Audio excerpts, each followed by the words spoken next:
Welcome back to Morgan's video blog, Morgan's online blog and video format. Today I'm here to share with you Morgan's convention recap for Balticon 53.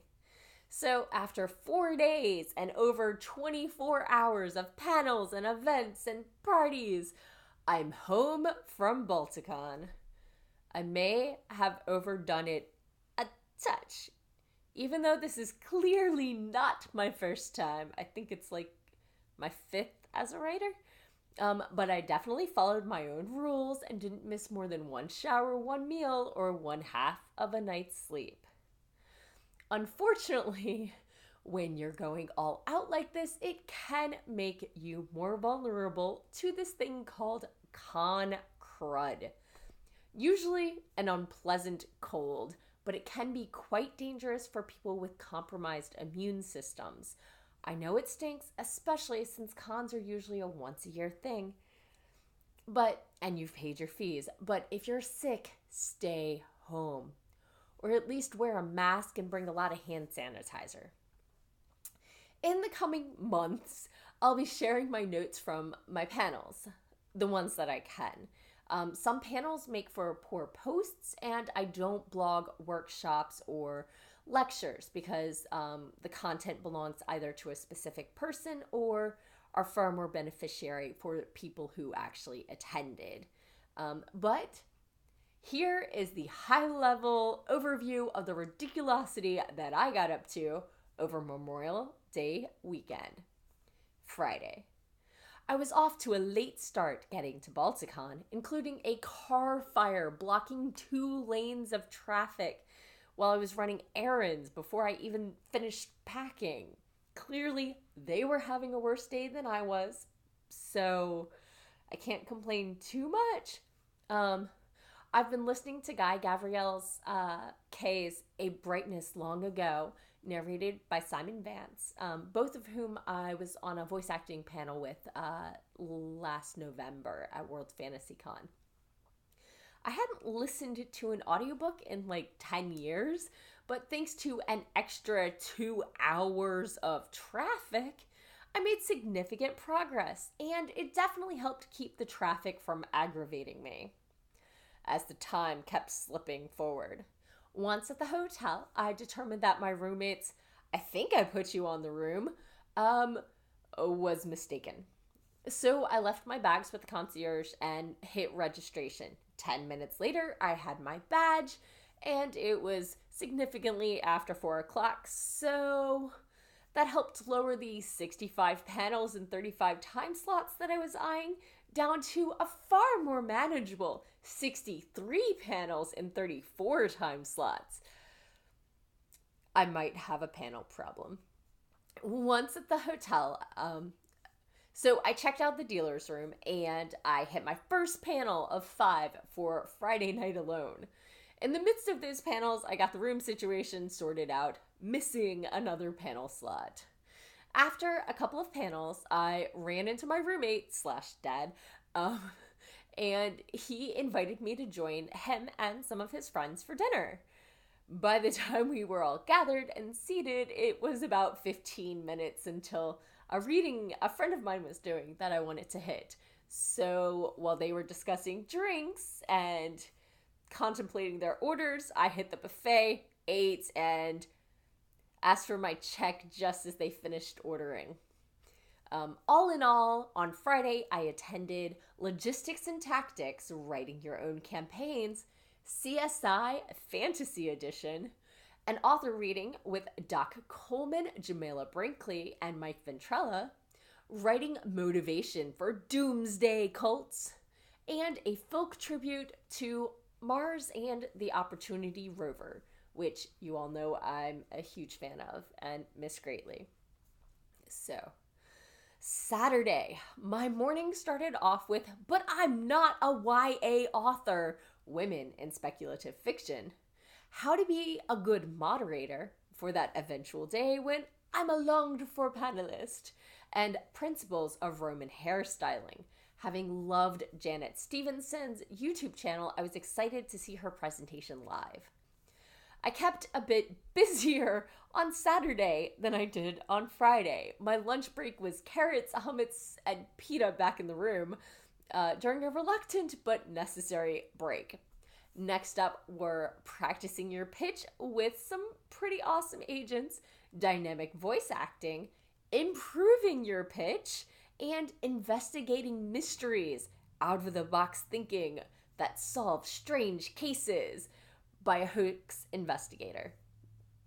I'd suggested to my dinner compatriots that we order Chinese rather than going out since so many wanted to be back in time for masquerade, or if you're me, attending more panels. We ended up letting the organizer know what our orders were right at the start of that hour, and they insisted on walking over and ordering the food in person rather than saving 10 minutes by calling ahead and then walking to pick it up. Not everyone is the organizational wizard that I am. After a somewhat scattered dinner, I helped carry cake and snacks up to the room for the future DC 2021 bid party that I'd help host later. I snuck off to a reading featuring Danielle Ackley McPhail, who was featured on my author spotlight a couple weeks ago, Keith DeCandido, and Ben Rovick with a neat choose your own adventure story that was directed by audience acclaim. I and the rest of the audience greatly enjoyed all of these performances. Outside of the convention center, we were in Baltimore Harbor, and there was a bit of a concern where two groups of Baltimore teens had clashed. I heard several things from a flash mob that was cop monitored and went wrong to prom kids hitting a cluster of anti-prom kids, I guess, and clashing. I do know that people were arrested and that the hotel closed off the doors on that side of the building to try and keep the attendees away from that disturbance. So if you have any more details, let me know. Safely inside, I headed off to my rooms to help host the DC Worldcon 2021 bid party. So I showed up in my room just as the party started and slipped into my dragon costume. The party was snacks and drinks and cake, and letting people, should they choose to, sign up for early membership. As no one is actually running against DC for this bid, and it would be local for most of the Balticon attendees, we had no detractors that I was aware of. And that went late into the night. Sunday, I woke early with thoughts of my dad's pitch that I'd heard the day before in one of those 2 pitch workshops I hit. You might have noticed from my query rewrites that I'm a bit addicted to rewriting other people's queries. They're so much easier than your own. Scribbling frantically on my notebook, I waved a roommate into the shower before realizing that that panel that I wanted to hit in the morning was at 10 and not 11, and my shoes were in the bathroom. So I pulled my hair back, tossed on a dress, and scrambled down just after their intro for architecture and world building workshop. After that let out, I headed back to my room to finish actually getting ready for the day and to put on my button-eyed doll costume. My afternoon was, surprise, surprise, full of panels. I hit advancing the story without traumatizing your characters, YouTube survival guide, the artist guest of honors discussion and slideshow of his collaboration working with the late, great Ursula Vernon, and then in order to make sure that I could learn to do better, I attended consent violations and bystander interventions. After that, with the hope of figuring out the real difference, I attended Coming of Age versus YA. Improving your readings was a solid panel, but I thought it was going to be a workshop, so I was a little confused. And I enjoyed a great story hour at Myths and Folklore of the Igbo people. Yeah, I may have overdone it a bit. There really wasn't a lunch break in there, or even a bio break. I darted outside for quick food. There was a cop car parked on the corner with two young officers, and so they looked non-hostile, so I approached and asked where the local subway was. They pointed around the corner where I could see it clearly as soon as I rotated 90 degrees. But one of the officers asked if my costume was from Coraline and grinned when I said yes. So that was nice. The subway had no line. Victory! I did spot another pair of cops patrolling the backside of the hotel when I returned. Clearly, they were trying to avoid another incident like Saturday's. I darted back into the hotel and managed to hit at least most of the first half of the eSpec Books launch party. And I got to hear one of the readings. The launch party had food, so maybe I could have scrounged, but the sub was relatively healthy, so I don't think it was a bad decision. I intruded on some people who had a free seat at their table and had some great conversation. But of course, I ducked out before the raffle because there were more panels. Next up was sex, sexuality, and world building.